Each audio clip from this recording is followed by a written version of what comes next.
नमस्कार और आप सभी का स्वागत है आज के इस एपिसोड हिंदू जेनोसाइड वॉच में। हम बात कर रहे हैं, आप इस पूरे महीने हम बात करते रहे जेनोसाइड्स के बारे में, डिनायल्स ऑफ जेनोसाइड के बारे में। अब थोड़ा हम इस पे एक टेक्निकल एस्पेक्ट्स भी ढूंढने की कोशिश करेंगे। तो जब हम जेनोसाइड की बात करते हैं तो कन्वेंशन का जो यूनाइटेड नेशंस का कन्वेंशन ऑफ 1948 है, उसमें जेनोसाइड को ये कहते हैं कि it means an act committed with intent to destroy in whole or in part a national, ethnical, racial और religious group। ये जो चार इन्होंने, जिनको हम प्रोटेक्टेड ग्रुप्स कहते हैं, इन चार के बारे में कहा है। और ये लिस्ट जो है ये एक्सक्लूसिव है, ये पर्पसली लिमिटेड किया गया आर्टिकल 2 में इन ही चार नेम्ड ग्रुप्स को प्रोटेक्टेड ग्रुप्स का जो स्टेटस दिया गया है। और जब हम इसकी ग्रुप क्लासिफिकेशन के बारे में बात करते हैं तो ये कॉमन कस्टम्स को लेके, लैंग्वेज को लेके, रिलीजन को लेके या विजिबल कैरेक्टरिस्टिक्स को लेके इनको एक कैटेगराइज किया गया है, किसी भी एक ग्रुप इसमें कन्वर्ट किया गया है। जब हम नेशनल ग्रुप्स की बात करें, जो पहला है, ये वो ग्रुप है, ये it includes a person who has nationality of that particular state and obviously other elements also can be included, जैसे कॉमन लैंग्वेज है, हिस्ट्री है, या कस्टम्स को लेके चलें, या कल्चर की बात हम करें। दूसरा है एथनिक ग्रुप। एथनिक ग्रुप थोड़ा आइडेंटिफाई करना is it is easy but थोड़ा कॉम्प्लिकेटेड भी है। कॉम्प्लिकेटेड इन द सेंस कि ये एक ग्रुप ऑफ ह्यूमंस है whose members identify with each other through a common heritage, and that common heritage can be real or presumed। तो इसमें जब हम देखते हैं कि किस तरीके से इनकी डिस्टिंक्टिवनेस और इनको किस तरीके से रिकॉग्नाइज किया जाता है, तो वो देखा जाता है कि कॉमन कल्चरल जैसे हुआ, जैसे लिंग्विस्टिक हुआ, रिलीजियस हुआ, या बिहेवियरल ट्रेट्स को लेके हम चले। तो एक ethnic group actually is distinguished in particular by specific cultural tradition and a common history। तीसरा आया रेशियल ग्रुप। रेशियल ग्रुप्स में जो these are the groups which includes जो members exhibit करते हैं same inherited या visible physical traits। नेक्स्ट आया इसका कि जो रिलीजियस ग्रुप्स की हम बात कर रहे हैं, ये रिलीजियस ग्रुप्स वो सब ग्रुप्स हैं जो किसी एक पर्टिकुलर फेथ को मान के चलते हैं, या किसी एक बिलीफ सिस्टम को या ट्रेडिशन को लेके चलते हैं। यही चार के हम आज ये चार ही ग्रुप्स हैं जिनको जिनको प्रोटेक्टेड ग्रुप्स कहा जाएगा। अब जब हम बात करते हैं सब कॉन्टिनेंट की, यहाँ पे जब जितने भी जेनोसाइड्स हुए हैं, वेदर वो बांग्लादेश का हुआ हो या कश्मीर में हुआ हो, जो मेजरली जो सॉर्ट ऑफ रिकॉग्नाइज्ड है but not by the state but accepted as genocides है, तो इनकी जब आप इन चार प्रोटेक्टेड कैटेगरीज को लेके चलते हैं तो यू विल ऑटोमेटिकली अंडरस्टैंड कि इसमें से अगर आप दोनों को लेते हो, दोनों जेनोसाइड्स को लेके चलोगे आप, इसमें एटलीस्ट तीन जो requirements of being part of A protected group fulfil होता है। Weather it is national group, जब हम नेशनल ग्रुप की बात कर रहे हैं, हम नेशन को लेके बात कर रहे हैं इसके साथ, क्योंकि हम कॉमन लैंग्वेज और हिस्ट्री की बात कर रहे हैं, कस्टम्स की बात कर रहे हैं, कल्चर की बात कर रहे हैं। तो जहां जहां Hindus of Kashmir distinct language, history और कल्चर था ही था। Similar was the case with Bengalis of Bangladesh also. जब हम एथनिक ग्रुप की बात करते हैं तो ये qualify both whether it is Bangladesh और हिंदूज ऑफ कश्मीर, दोनों ही डिस्टिंक्ट एथनिक ग्रुप्स को बिलोंग किया करते थे, जिस वजह से ये genocide they became victims of genocide और genocide was unleashed on them. Racial groups की बात करें तो it is a racial group also. Religious group की बात करें तो वहां पे बांग्लादेश में as a matter of fact even Muslims were massacred, they were part of the genocide. एक चीज समझने की बहुत जरूरी है कि वहां के मुस्लिम्स भी जो जेनोसाइड के बिकॉज ऑफ देयर एथनिसिटी हुआ, और जैसे हमने इस प्रोग्राम के दौरान डिटेल में डिबेट किया इस पे कि कैसे क्या आइडियोलॉजी क्या है इस सारे जेनोसाइड्स के पीछे, हमने कोट भी किया मौलाना मदूदी को कि उनके हिसाब से कौन कौन इसमें आता है, किस किस को वो काफिर के दर्जे में मान के चलते हैं। तो उसमें सुन्नी मुस्लिम जो यहाँ के रहे हैं वो वहाबीज, वही बाकी सबको वो कंसिडर नहीं करते हैं। तो जब हम जेनोसाइड की बात करते हैं तो genocide is one of the heinous crimes against humanity, इसको क्राइम ऑफ क्राइम्स भी कहा जाता है। इसमें जेनोसाइड, इसको आप समझिएगा अच्छे से, genocide is a crime on a different scale to all other crimes against humanity, and actually it implies an intention to completely exterminate the chosen group। एक ग्रुप को completely कैसे exterminate किया जा सकता है, किया जाना चाहिए, जिस वजह से जेनोसाइड ग्रेवेस्ट भी बन जाता है और सबसे बड़ा भी बन जाता है। तो जैसे हम होमोसाइड की बात करते हैं, होमोसाइड में जब बात करते हैं एक ह्यूमन बीइंग का एक नेचुरल राइट है टू एग्जिस्ट। तो सिमिलरली यहाँ पे ग्रुप ऑफ जो क्लास हम डिसाइड करते हैं, ये जो क्लास हमने प्रोटेक्टेड क्लास की बात की है, प्रोटेक्टेड ग्रुप्स की बात की, दे टू हैव दैट राइट। तो इसमें एक बहुत इंपॉर्टेंट है कि इसमें कितने मारे गए is not important. The specificity of genocide does not arise from the extent of the killings nor their savagery or resulting infamy, but solely from the intention. Then that intention is destruction of a group. So strict action and laws should be made against genocide. There is no other way, because the punishment has to be a deterrent to it. जब हम अपनी बात यहाँ की बात पेनोलॉजी की बात कर रहे हैं, यहाँ पे इंडिया में थियरीज ऑफ पनिशमेंट चलती हैं। जो थियरीज ऑफ पनिशमेंट की जब हम बात करें, there are certain theory, retributive theory, deterrent theory, preventive theory है, incapacitation theory. Incapacitation theory though we do not India में हम उसको यूज नहीं करते हैं, रीजन बीइंग कि it is eye for an eye, so it हमारी पेनोलॉजी से या पनिशमेंट सिस्टम से इसको बाहर रखा गया। कॉम्पनसेटरी थियरी है और reformative theory. Reformative theory, preventive, deterrent and retributory, इन चार का मिश्रण है जो हमारी पनिशमेंट, जो भी पेनल कोड पनिशमेंट प्रिस्क्राइब करता है, based on these four theories, retributive, deterrent, preventive and reformative. तो लॉ जब भी कोई बनता है with this intention and objective बनता है कि वो प्रिवेंट करे, वो किसी भी क्राइम को प्रिवेंट करे। वो पनिशमेंट इस करके प्रिस्क्राइब की जाती है, it so that it acts as a deterrent. अगर अगला कोई सोच रहा है to get involve in some crime, he knows that this would be the punishment if he is caught while doing the act और thereafter, so it acts as a deterrent as well. इसी वजह से कि हमें इस तरीके के laws इन genocides को रोकने के लिए इंपॉर्टेंट बन ही जाता है, क्योंकि United Nations is very clear that it is responsibility of any state which has any influence on other state where this genocide is going to happen, or it has the responsibility to prevent it, if not punish it. तो आज हम बात करने वाले हैं, हमारे साथ जुड़े हैं इमरान चौधरी जी।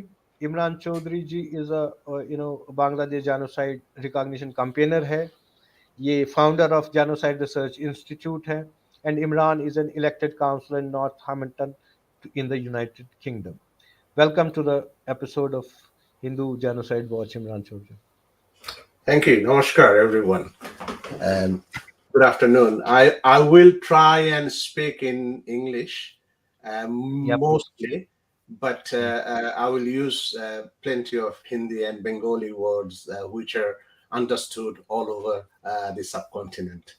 I'm really honored and humbled and delighted to take part with your conversation today, genocide laws, a preventive measure, and talk about my experience of the genocide. ये जो हुआ है मेरे साथ और मेरे वतन के साथ, मेरे country के साथ, with my race, Bengali race के साथ, irrespective of religion, Hindu, Muslim, Christian, Buddhist, ये जो भी बंगाली स्पीकिंग है, जो आदमी बंगाली भाषा में बात करते हैं, उनके ये प्रॉब्लम हुआ था 1971 में. The problem, and beyond that, the genocide has kind of left a indelible, a mark which you cannot erase it in my heart, in my body, and in my mind. And it has been 50 साल हो गया It's been a long time. I was during the lockdown last March 23rd of 2020. United Kingdom had the lockdown, so मैं घर में बैठा हुआ था. My daughter was working downstairs in the living room. My wife was in my office, and I was sitting in the sofa, and I was thinking what to do. And then I decided that why don't we use this time to write my experience of 1971. So जब मैंने लिखा शुरू किया है बंगाली में, I was writing in Bengali in the morning, and at night I was writing it in English, so that the same uh, ideology and thought process is replicated in both languages. Otherwise, if I do the Bengali first and about 3 months later, if I do the English, I'm not going to reconnect. I'm not going to be able to reconnect them. So I was simultaneously doing this. But I started from February 1971 when I was 10 years old. And by the time it was 17th of April, we became homeless. So when I went into the exodus and then the killings and everything, and I was wondering, I'm writing my memoir for people to know, people to learn about what happened in Bangladesh in 1971. And I, as an eyewitness, looking through that prism of 1971, what I have undergone, the sufferings, the hunger, the fear of death. You are running miles and miles, and behind you, the guns are firing bullets. You can hear the bullets and the artillery shells actually going and hitting over your head somewhere else in the front. And you are trying to reach to a sanctuary place where you can rest and you can have a shelter. So then I thought, okay, fine, it is okay for me to सारे दुनिया के जनाने के लिए ये book is fine. But मैंने क्या कर रहा है इसके लिए? I'm not doing anything. I must do something so that those perpetrators, those criminals, can be brought to justice. Yes. Because a crime against humanity is not a local crime. It is a humanity is all over the world. So if a group of people, group of criminals, a group of perpetrators are not brought to justice, उनको अगर साजा नहीं मिला तो कई जगह पे कोई और आदमी ये will try to do the same thing. And the humanity is always at large, is the victim. And the poor people, the minorities, the weakers, and they will always be displaced, lose their life, die in hunger, and nobody would look at it and nobody would come forward to do anything. So on the basis of that, I actually formed with few of my friends, very good friends. They are all from Bangladesh Liberation War families, freedom fighters of my same age. We went to college, we went to school, we went to university. They all said, okay, you are in a position to promote it internationally. We are behind you. Let's do it, because I think we owe this to the Bengali nation, Bengali race. Now, I have to explain this to you that Bengal is the Bangladesh. ये एक ही country है सारे दुनिया में जो उसको birth happened because of its language. There is कोई अगर कोई nation नहीं है ये दुनिया में जिसको the birth of the independent country had happened because of its language. So Bengali language is something which is very close to our heart. আমার সোনার বাংলা আমি তোমায় ভালোবাসি. The beautiful song or the poetry written by none other than Kavi Guru Rabindranath Tagore has been adopted as our national anthem. Now, to talk about 1971, It is one of the most heinous crimes that has taken place after Second World War in the history of mankind. In the shortest possible time, 9 months, 9 month के अंदर, they have killed millions of people. 55,126 square mile area of East Pakistan was encamped by the Pakistan army. They could reach any village, any small town, any thana, any district, any subdivision, any division within 30 to 50 minutes. So the planning of that encampment, the camp making camps in various places were very strategical. And this planning actually did not happen overnight. This planning was in their book, in their planning stage for a very long time. I would say, presumably from 1958, they were planning to do this. Yahya Khan very clearly mentioned, the then president of Pakistan, very clearly mentioned, मुझे बंगाल की जमीन चाहिए, आदमी नहीं. So that speaks volume where they have got this mandate of killing indiscriminately millions of people comes from the horse's mouth. The chief martial law administrator and chief of army staff and the president of the country. That just speaks volume of the mindset of those people. Now, what happened was we were living about 60 kilometers from the capital city of Dhaka, a place called Brahman Baria. Brahman means Brahmins in Hindi or English. It is a place for the Brahmins of our area. That was how the town was built upon. And that is where my ancestors come from. So on the 25th, February, the movement was very tumultuous. Pakistan was playing with negotiation, giving us the authority to the leader of the nation, Bangabandhu Sheikh Mujibur Rahman, and his political party to form a government because in 1970 December election, Awami League led by Bangabandhu Sheikh Mujibur Rahman, the father of Bangladesh, father of the nation of Bangladesh, his political party won 198 seats out of 300. So in the overall Pakistan, his political party was the majority parliamentary seat holders. So by virtue of that, his party is supposed to govern Pakistan.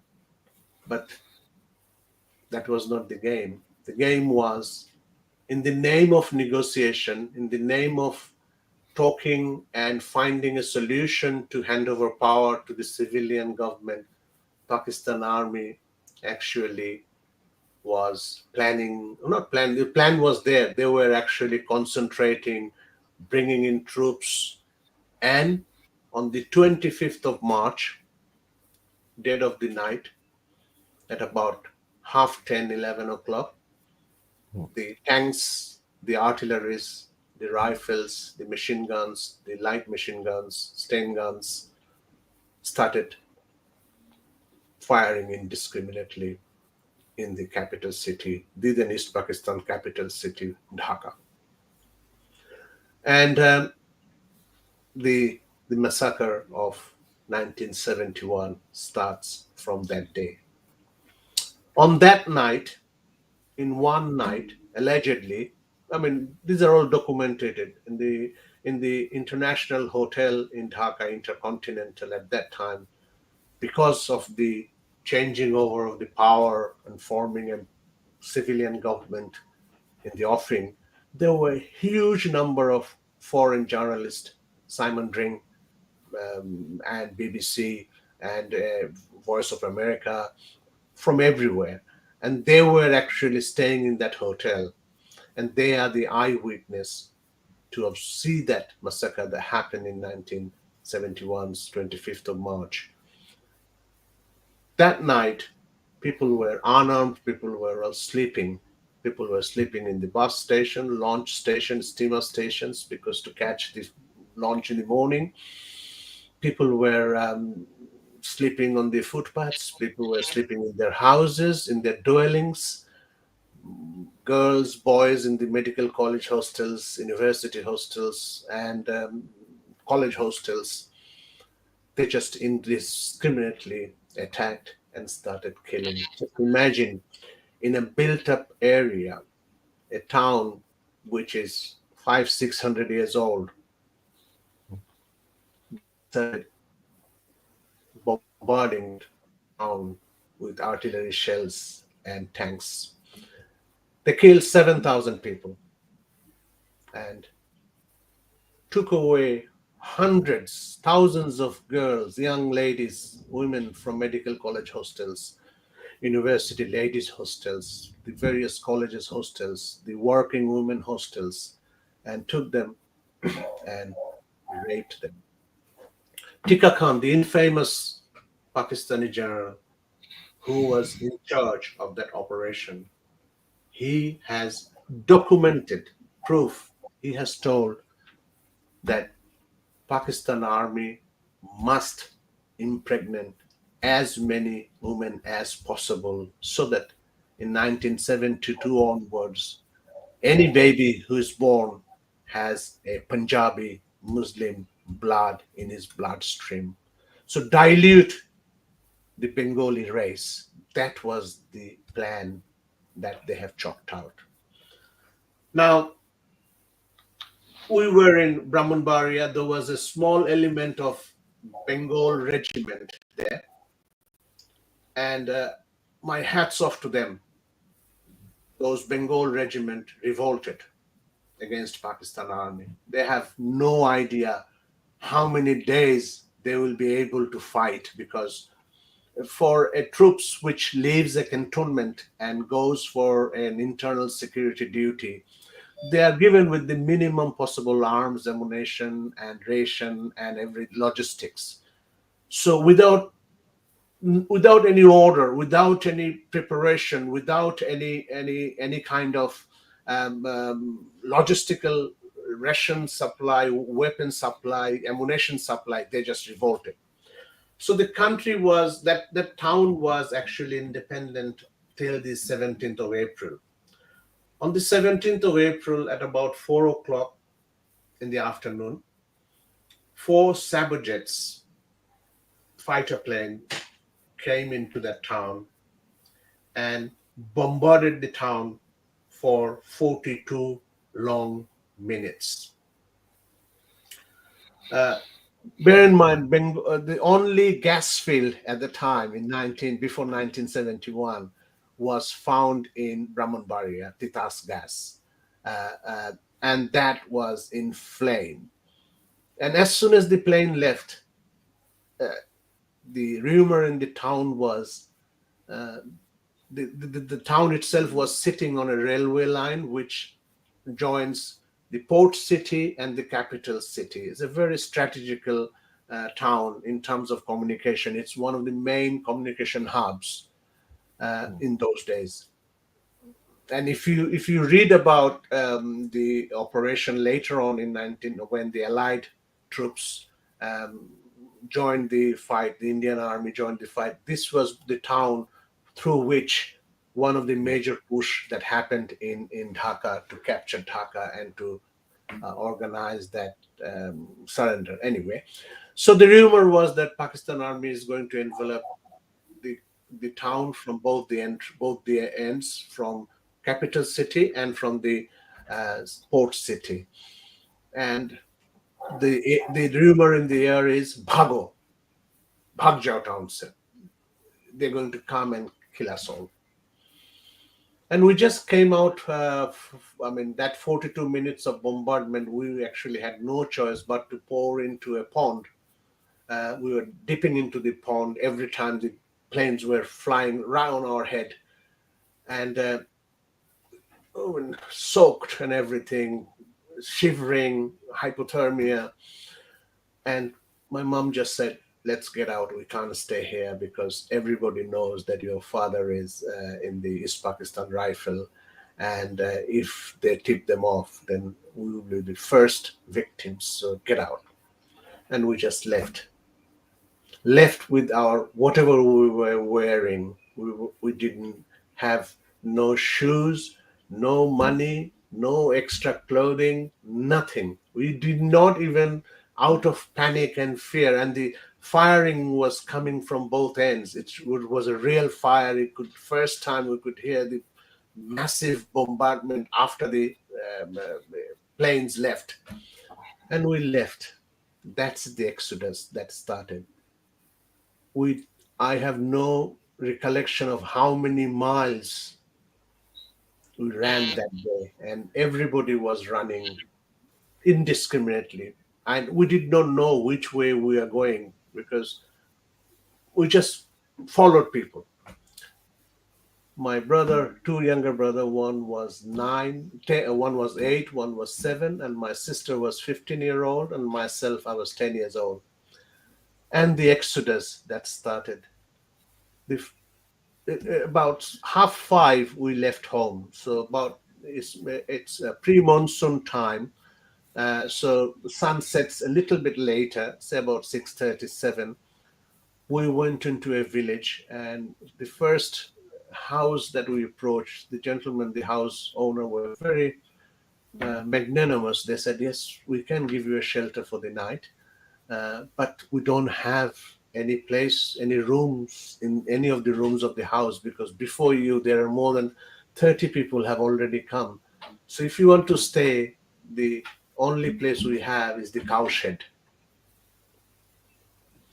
So we slept in the cowshed with straws as a bedding and everything, and got up. And from that day till that was 18th of April till the 30th of April, we had been to 15 to 16 villages. We took shelter from one village to the other. Everywhere we went, people were very apprehensive because the colloquial language and our colloquial language was not the same. We were like Sotham, and we were people were my mom. I'm not trying to show off or anything. My mom was a graduate of Dhaka University in 1954. She was in the government service. She was later on a teacher before the crackdown happened. So we used to use English words and all, and people become very suspicious that who are we? Are we the Biharis? Because um, Biharis were sheltered by us from 1948, but they revolted and they betrayed us straight away. They joined hands with the Pakistanis. So Biharis were seen as a very bad element. Yeah, dushman ki tarah, people used to think them as dushman, and they were actually. So then and every other night, whichever the villages we lived, it was Punjabi's Pakistani army was coming and cracking down on the village to find the young men who they thought would join the freedom fight, to round them up, take them away, and capture women. So every time, any villages we were in, and whenever at night Pakistanis were coming, burning houses, hundreds and hundreds of houses were burned every night. And we used to run. If you know about Bengal, the beauty of Bengal is we have 750 rivers crisscrossed with canals and khals and all that, and every village has a kind of a river. So we used to pour into the river to hide dead of the night in the paddy fields, and all water soaked, about 3 to 5 inch water in the paddy field, and we were going and lying down just to save our soul. And indiscriminate firing happening all over.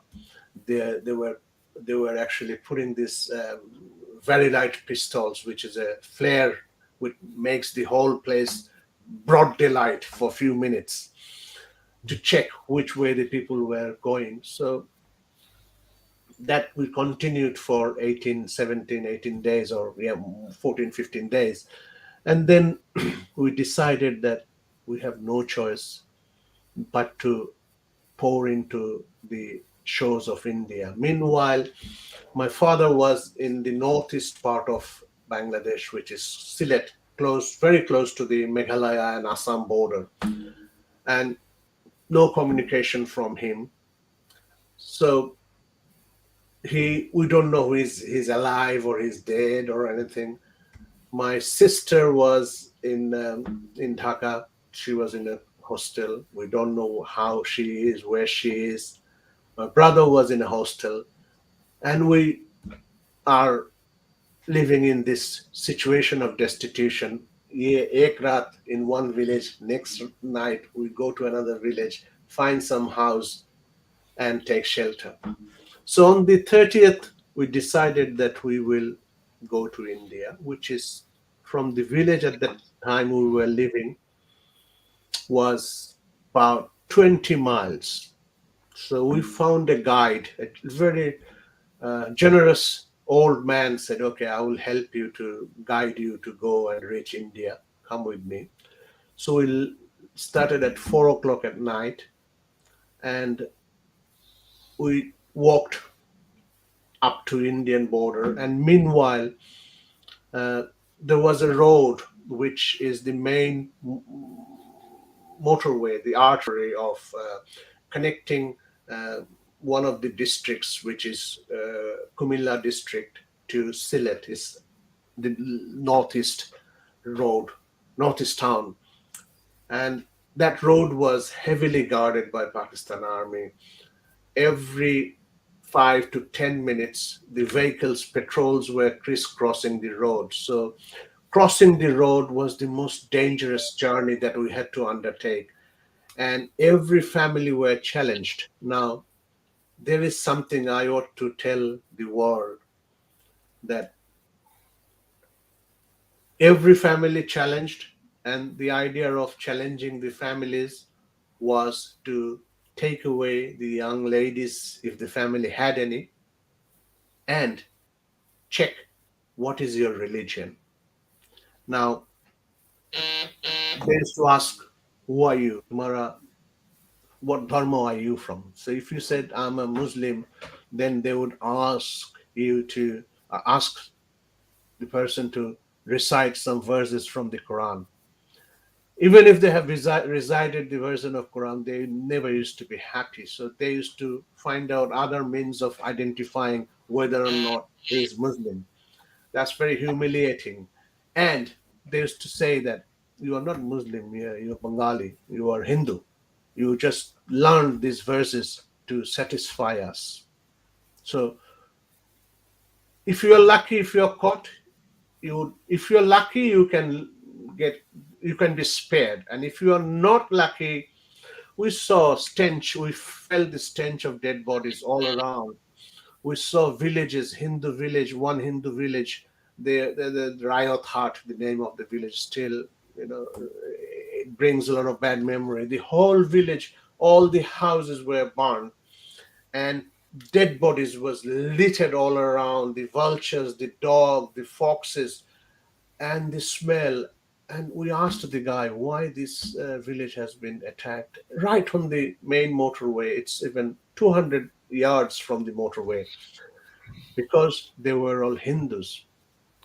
So we crossed that road, and as soon as we crossed the road, the Bengali monsoon started with hailstorm, northwester.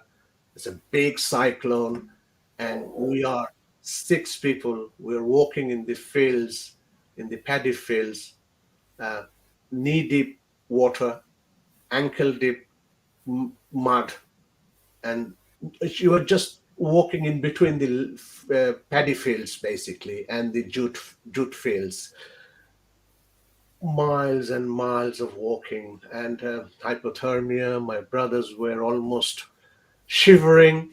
They were very young, and we had no. Luckily, we didn't have anything to carry. Only a small bag, not bag, made of with a cloth, uh, and no money, nothing. No, only the money that we had was few ornaments of my mother. That's all we had. And we poured into the shores of. We didn't want to stop because that area was actually the area that we crossed over later on, and today also it is perceived as the most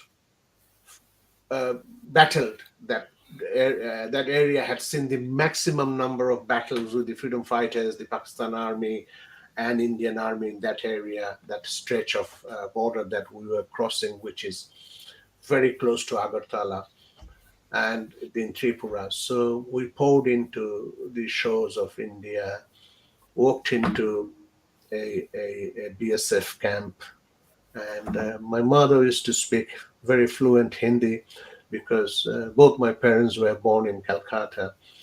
She studied till 1949 in Calcutta, and my father was also born. But anyway, my mom spoke to the BSFs uh, because she worked in the customs and excise. She has previous experience before 1965. We used to have common borders. We didn't need any passport to go to Calcutta, but after the war that was cancelled. So my mom explained, gave her identity, gave my father's identity, and the BSF officers and the Jawans were so benevolent. I owe my life to them. We were all shivering. They gave us blankets to wrap up and warm up, and then took us to a nearest house. Mr. Dasgupta family, I still remember, and they didn't ask what our religion was, who are we, what are we. All they said is, go and stay in this room. These are some utensils. This is some rice, dal. There are some firewoods. Cook something.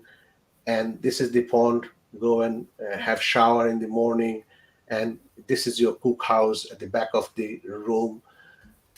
And I thought at that time, when religion fails, a Muslim Punjabi, a Muslim Pathan army, a Muslim Bihari is killing a Muslim Bengali. They don't believe your religion, or even if they believe, they think Bengali Muslim जो है ना वो छोटा से Muslim है. They are not a अच्छा Muslim नहीं है. So it is okay to kill them and annihilate them because they're not good Muslims, not good enough Muslims. So your religion is not respected by the people of same religion. How ironic is that? And then we pour into the shores of India, and that owner of the house never asks, what is our religion? Who are we? They just thought humanity is in crisis and give them shelter. So I thought at the age of 10 that still that thought actually what drives me today, that when religion falls into the wrong hand and it fails, at that time, humanity triumphs over religion. So, सो आई यहाँ I would like to इस time दर्शकों से बात करना चाहूंगा जो हमको सुन रहे होंगे। इमरान भाई ने अपनी जब इनके साथ when he was subjected to this heinous crime of genocide, ये विक्टिम थे, तो कितनी एक मिलती जुलती कहानी है हमारी और इन सब की। जेनोसाइड विक्टिम्स जो भी रहा होगा, कहीं भी रहा होगा, he has to go through the same cycle. उसी तरीके से मॉडस ऑपरेंडी ऑलमोस्ट सेम है। मॉडस ऑपरेंडी की बात तो छोड़े, वो तो परपिटेटर्स की साइड से हुआ, बट जो भी हालात उसके बाद पैदा होते हैं, कितनी एक सिमिलैरिटीज है। जो इन्होंने बात करी कि किस तरीके से genocide is actually a conspiracy aimed at the total destruction of a group, yes, and that requires a concerted plan of action. ये जो instigators and initiators of a genocide, they are cool-minded theorists or ideologues first, and barbarians only second. तो जब हम बात करते हैं इसमें, again I repeat myself, the number of killings is not important, no, nor the savagery or the infamy, but solely the intention. and that intention is destruction of a group. So when we talk of destruction of a group and then the corresponding laws, whether in Bangladesh or in India or elsewhere, you are in UK also, are you satisfied with the laws? Are they able to prevent these genocides? The present legal system. Thank you. Actually, you are very right. This genocide is a very pre planned, very orchestrated action to exterminate a particular group, a religion, an ethnicity, a linguistic group.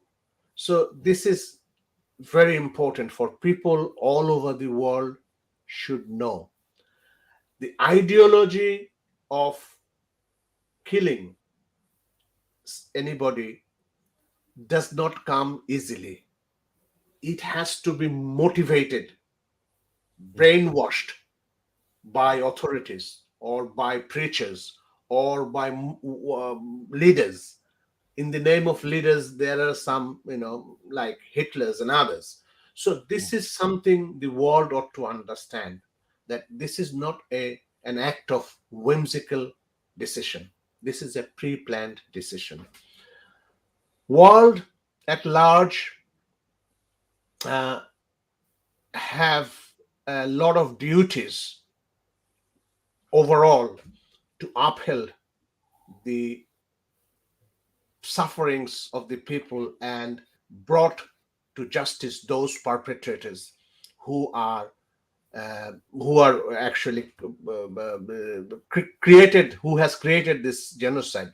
The law at the moment in the world is touch and go, because bear in mind, the Holocaust, just Holocaust Memorial Day happened day before yesterday, and I was in there to celebrate from my town. And the Holocaust, because Holocaust is the only kind of trial that has happened in Nuremberg, but it was the perseverance of the people, the Jews, and the rest of the world was very. And if you bear in mind, the winning of the Second World War was a concentrated um, um, effort by America, allies, and all over the world. So that is why it was hot, and the sufferings were enormous. I mean, imagine 5 million people dying just like that. It's unbelievable. Their trials happened because of the perseverance of the community who suffered. And also, world at a time was not that divided. But now, for example, the CPPCG, which is the law for countering persecution and United Nations Convention, 152 countries signed up, 41 are ratified, and 6 of them in Asia, 16 of them in Africa, few of them in Europe, they have not. So the problem that we have in genocide law, Bangladesh was perhaps one of the countries right after the independence in 1972 enacted a law to deal with it, which actually helped to bring those perpetrators to justice. ये जो हुआ हमारा 2010 में ICT trial, International Crime Tribunal, we have got a few people who were actively uh, taken part in 1971, colluding with the Pakistanis, the various religious organizations, political parties who were part of it. But it's not enough, because I'll give you an example. This is a book. It's called Hamdullah Commission, which was a commission Bhutto actually ordered in 19 after the liberation was 73, 74, 72, to find out what happened in East Pakistan. Now, in this book, Justice Hamdul Rahman has categorically mentioned the ideology, the ethos, the we want the land, no human, that versus the impregnating the women. So this is clear evidence of a crime that has taken place in East Pakistan, then East Pakistan, but nobody has been brought to justice. The problem that we had in Bangladesh, I'm talking about Bangladesh because it's something which you can relate to, Very right? easily. Yeah, You right, can right. relate it to, in Bangladesh, what happened was 1973 till 1975, 76, even after that. The biggest problem we had, we did not have any infrastructure. We Mm, did not have any food because in 1971 the country missed three crops. We are a very agrarian country. Still, 65.7% people are in mm, cultivation of agriculture cultivation. So imagine, and the Cold War played a very important role in the birth of Bangladesh. We were very lucky, and I mean, we are so indebted to India for the help that they have rendered us. Had India not helped us, it would have been very difficult, and the timings were so bad that the China, America, they were actually waiting for a Security Council's resolution in the month of January 72. So had that resolution have taken place, then ceasefire would have taken place. Bangladesh would have never see the light of the day. So mm, that poverty, that infrastructure, that management and rebuilding the country actually took us little away from enacting those justices, because the priority was to feed the mouth of the 75 million Bangladeshis, the war torn. We didn't have the telephone line, we didn't have any road communication, there was not a single bridge which was standing, road or railway. So whole country was completely disrupted. So there were so many mouths to feed. Hence, I would say that we fall behind. But we were lucky that we could do something, bring those people later on retrospectively in 2010. But I think there are lacking. I was talking to, whilst I was researching on the genocide, I think enacting genocide law is not suffice. ये अच्छा नहीं है. You have to do a little bit more. आपको जो संविधान है, you have to enshrine a genocide clause in the constitution, mm. which I don't think, I don't know, you would know better than me. I don't think India has, Okay. nor Bangladesh. So in order, हम लोग जो आदमी बाहर में है, outside Bangladesh, internationally जो ये campaign कर रहा है ना, हम लोग के Mm, लिए we need solid foundations to promote the cause, backing it through our constitution, that we are seeking a reparation, we are seeking a trial, we are seeking an atonement, we are seeking an apology. mm, But because look at the constitution is accepting that a genocide has happened in our country, and the responsibility of bringing those perpetrators to justice lies with the onus lies with the constitution and the people of the country. So as a representative of Bangladesh, I need to promote the genocide so that the world community comes on board. I mean, let me explain this to you. Sorry to bring this bad memory. I mean, you see, the other side of Kashmir is winning the agenda. mm, Okay. Uh, I was in Bangladesh in 1990, and I love news. I read news from the age of when I was a refugee, 9 months in the refugee camp, all the way did was looking for news, who is supporting Bangladesh, who is not supporting Bangladesh. At the age of 11, I was a geopolitical analyst like Brezhnev, Kosygin, Wu Thant, Kissinger, Gerald Ford, Ho Chi Minh, Mao Zedong, Chou Enlai. These were all in my lips. I knew them off by heart as an 11-year-old. Can you imagine? So since then, I have this hobby and habit of reading newspaper and newses that attracts me the most.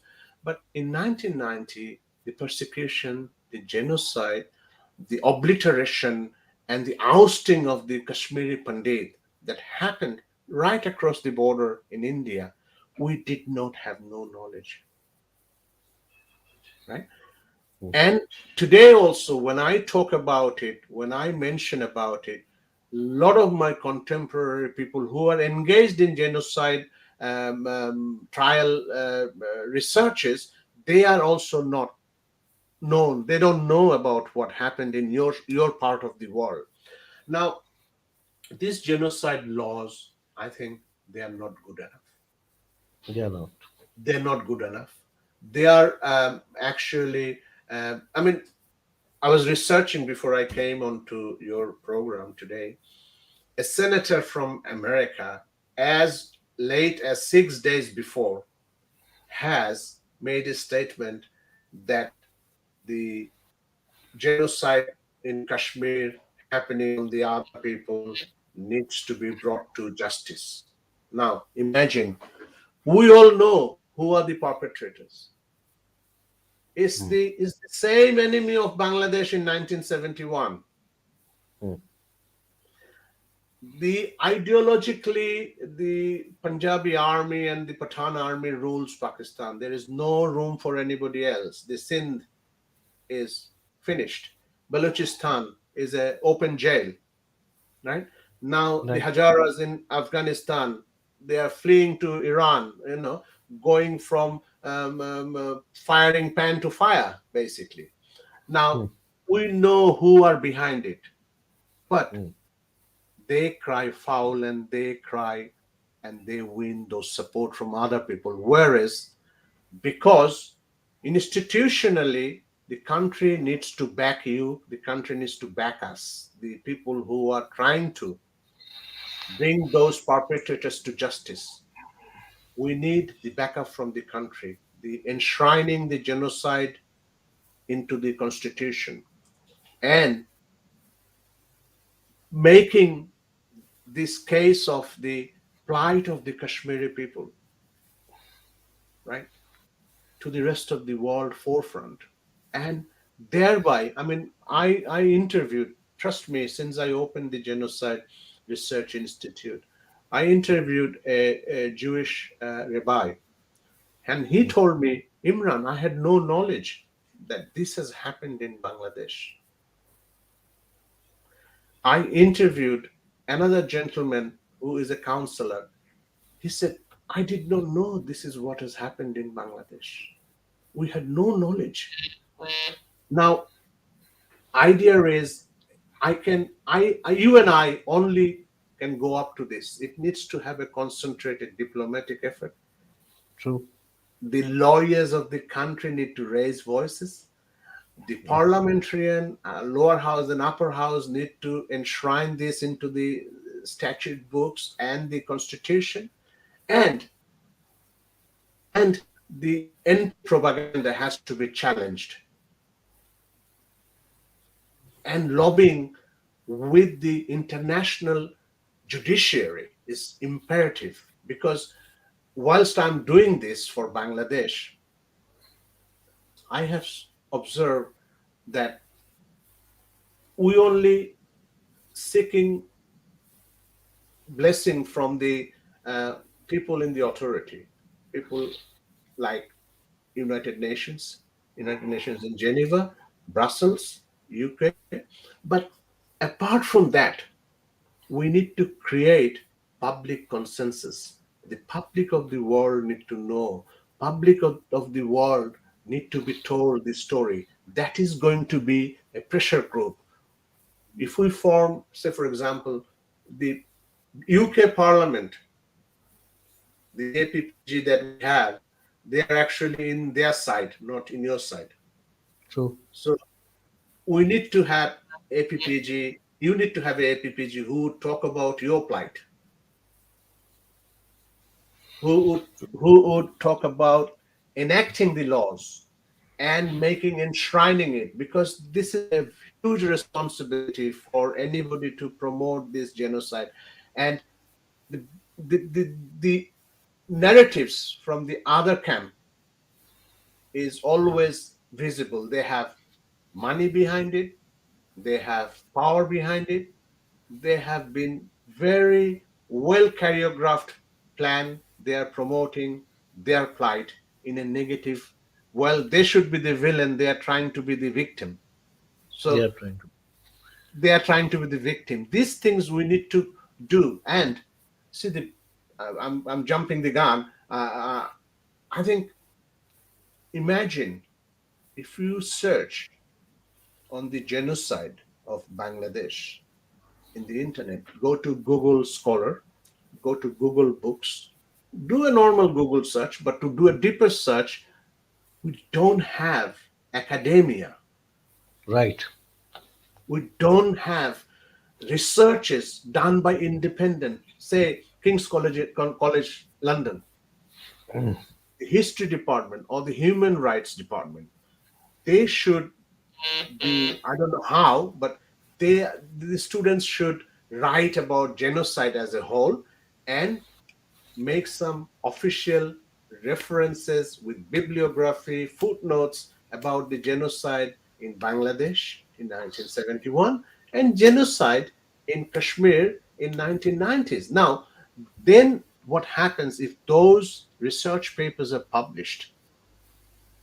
This will be spreading all over in the academia, and you need to get these intellectuals on board and create that synergy for the students.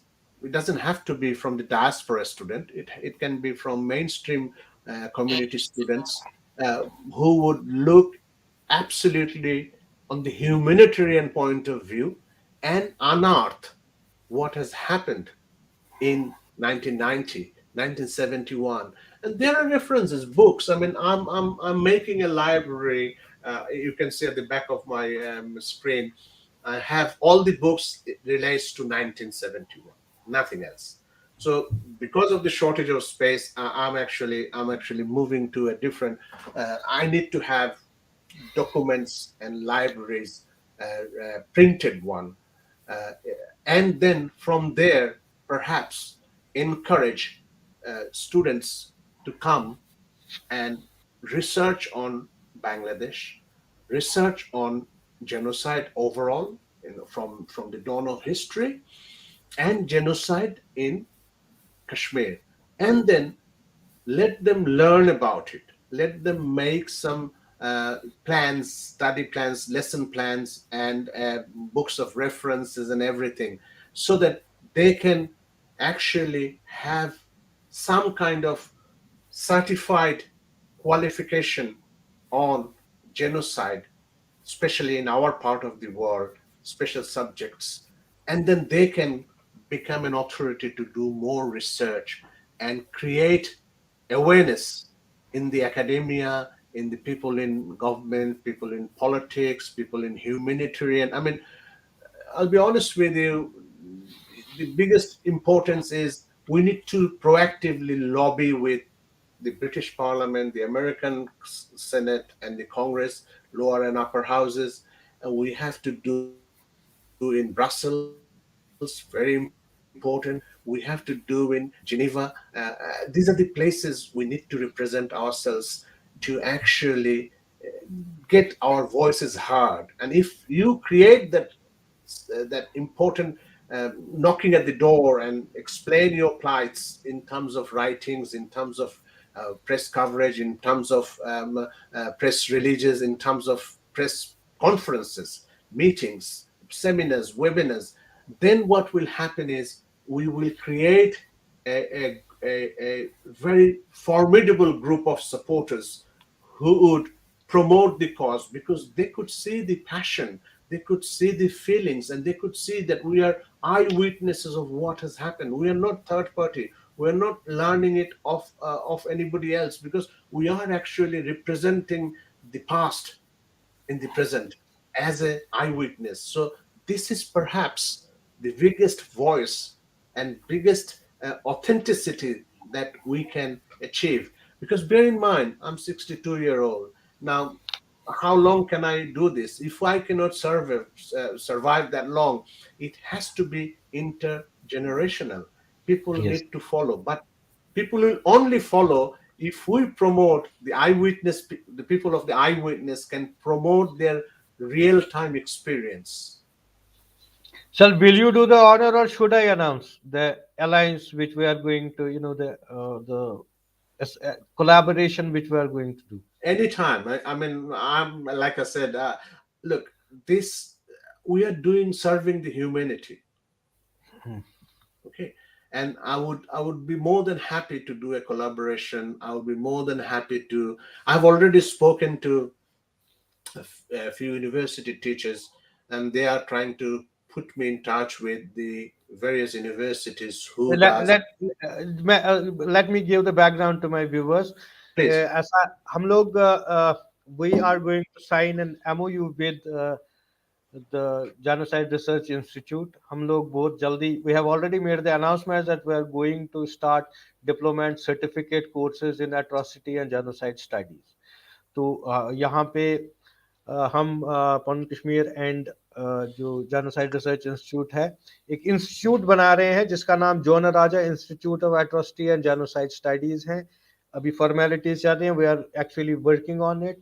तो बहुत ही जल्दी हम इस पे we will be announcing it very soon, probably within days only. The rest of the formalities, course material, everything is done with, and now we have to actually we are going to actually sign the MOU with JRI very soon. We wanted it to be signed today, but due to certain legal impediments हम लोग नहीं कर पाए.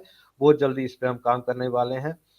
तो please Imran, आप would you like to G. throw some light on this association of ours, and how are we going to do that?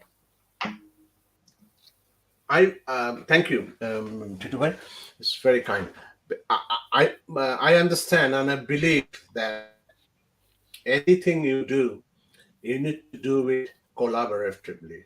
You need आपको साथ same mentality की partner चाहिए, who can exchange views, who can exchange ideas, who can impart training, who can teach people what has happened. And our present generation needs to learn these things. And without academic support, we will never achieve anything. So, on that basis, इसके लिए मैं ये सोचता है कि Genocide Research Institute and Panun Kashmir organization, we will join hands together. एक साथ काम करेगा, और any students who are interested to do a diploma in genocide, we will work out. It's a primitive stage at the moment, but we will formulate syllabuses, we will formulate references, we will formulate books and lesson plans. And हम लोग मिलके, we want to give diplomas on genocide for students. It will be online and it will be face to face, whichever way is easier and convenient. We would like to do, but we're going to start it after we'll sign the MOU, but we will organize everything, and we will come back with full swing in few months time. Thank you so much. Now we are going to take some questions from our viewers also. Please. Rudraji, do we have some questions? From Nitin Dar, does India have a choice but to enact a law on genocide as Panun Kashmir has proposed based on the case study of Kashmiri Hindu genocide? How important will it be for India to also act as a deterrent for genocides in neighboring countries? Yes, this is ये बहुत जरूरी है, because Kashmiri Pandits, the persecution, the torture, the displacement, and the killing that needs to be enshrined in a law so that it helps other neighboring countries to wake up and to not to do anything of that magnitude. And this is also important for the Kashmiri people to seek justice, seek reparation, seeks an apology, an atonement from the perpetrators. And you see, the, the, the issue here is Kashmiri population of the Hindu community, they are the indigenous people of Kashmir. Now, these indigenous people are decimated, obliterated, exterminated by outsiders to establish a different ideological agenda, like what happened in Bangladesh in 1971. They wanted Bengali, Muslims, Hindus, Christians, Buddhists to be killed, and those who are alive, they flew away, like you guys, what you happened to your people. So this needs to be actually challenged, and there should be a law. Kashmiri genocide should be absolutely enacted in the statute books so that people can be tried, people can be brought to justice under the parameter of that law. Yes. Any other question? Why India is reluctant to declare Pakistan as a terrorist state? Don't you think many humanitarian problems will be resolved by the act? The question is from Biharlal Kohl. Thank you, Ji. I cannot answer that questions because this would not be, yeah, हमारा लिए अच्छा नहीं होगा ये बोलने का, because it is, bear in mind, nobody, कोई आदमी दुनिया में, they all know about it, that anywhere there is a problem, anywhere there is a bomb, anywhere there is a act of terrorism, anywhere there is a suicide bombing going on, anywhere in the world, the first thing the FBI, the CIA, the MI5, the MI6, all the agencies in the world would try and unearth whether or not that guy who did this had any connection. Did he go to Pakistan? Did he visit Pakistan? Did he go and have, is he from Pakistan? So that we don't need to. It is, I think, well explained, because you see, the problem is we don't have any problem about the state or anything, but it is the mindset of the certain group of people. They are ruining that country, and the people, we have nothing against the public, public are the victims there in that country. But what they're doing, a certain group, a certain agency, certain element, they want to establish a different kind of agenda, which is actually unsettling the world vis-a-vis India. I mean, what has happened to Kashmir?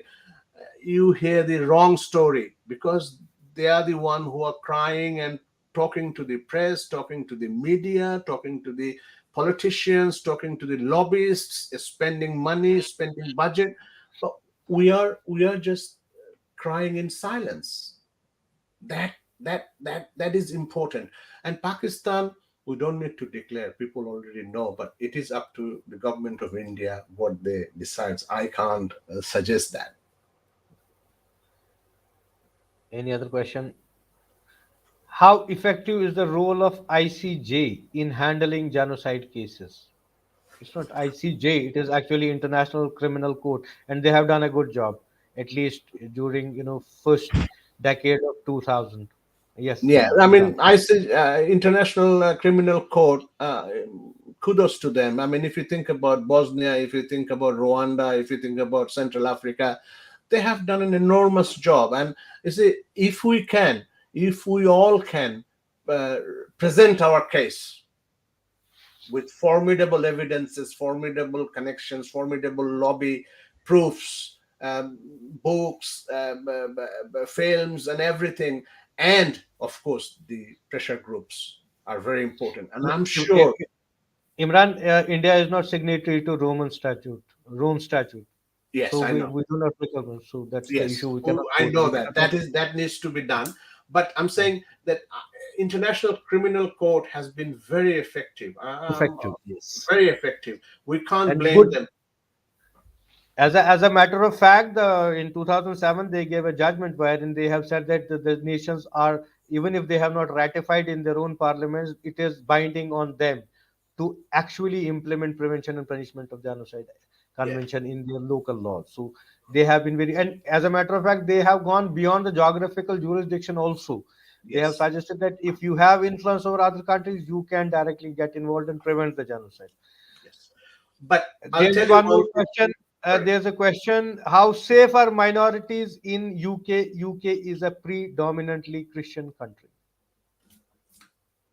Uh, UK is predominantly a country uh, where we are safe because I think humanity triumphs over religion issues. But UK is a Christian country, but it's not really um, overburdening or imposing anything. The religion choice is everybody's, and of course, if you um, are from the minority group, and if you are trying a different agenda which dilutes the ethos and cultures and aspiration of the mainstream community, or as a whole the country, you will be outnumbered because your act is not conducive to the state and other things. But having said that, it is within the means and parameters of the legalities. Everybody is living in peace, and minorities are a lot safer, and it's improving day by day.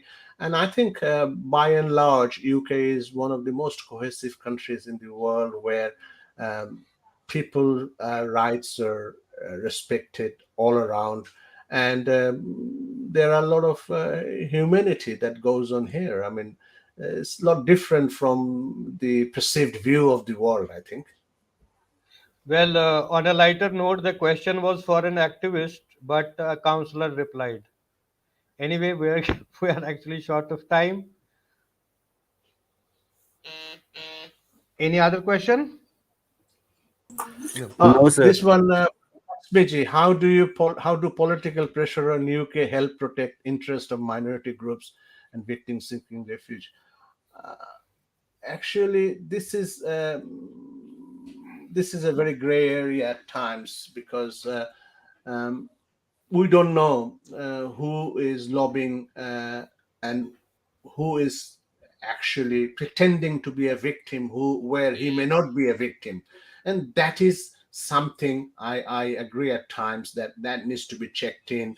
I think the government and the agencies need to be very proactive, and there are lobbyist groups who are actually at times promoting perpetrators to seek refuge in UK, posing as a victim. That happens, and that needs to be challenged, and that needs to be, I think, properly checked by the relevant authorities. Yes, I agree. There are certain cases where a lot of criminals posed as victims and have taken the benefit of the magnanimity of the country.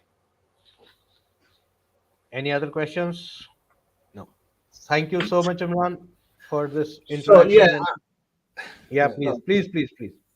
no, I'm just saying that thank you for having me in your show, and I hope I have given you a synopsis and understanding of what happened in my life, and looking through that, how what we want to achieve. But I would be more than happy, and I would be more than grateful. We would be actually GRI as a whole to form a coalition with your organization so that Yeah. we can do something, some activities in the field of academia which is missing, and I think we need to do that. And with that, I would say I'll beg your leave, and thanks for having me, and Thank have a you so nice much. day. Thank you. Thank you Thank you. Thank you Thank so you. Much और सभी viewers का भी बहुत बहुत धन्यवाद कल फिर मिलेंगे इसी टाइम पे इसी चैनल पे हम कल बात करने वाले हैं डॉक्टर दिलीप कोल डीबंकिंग डिस्कर्सिव नैरेटिव्स पे। तब तक के लिए नमस्कार और धन्यवाद।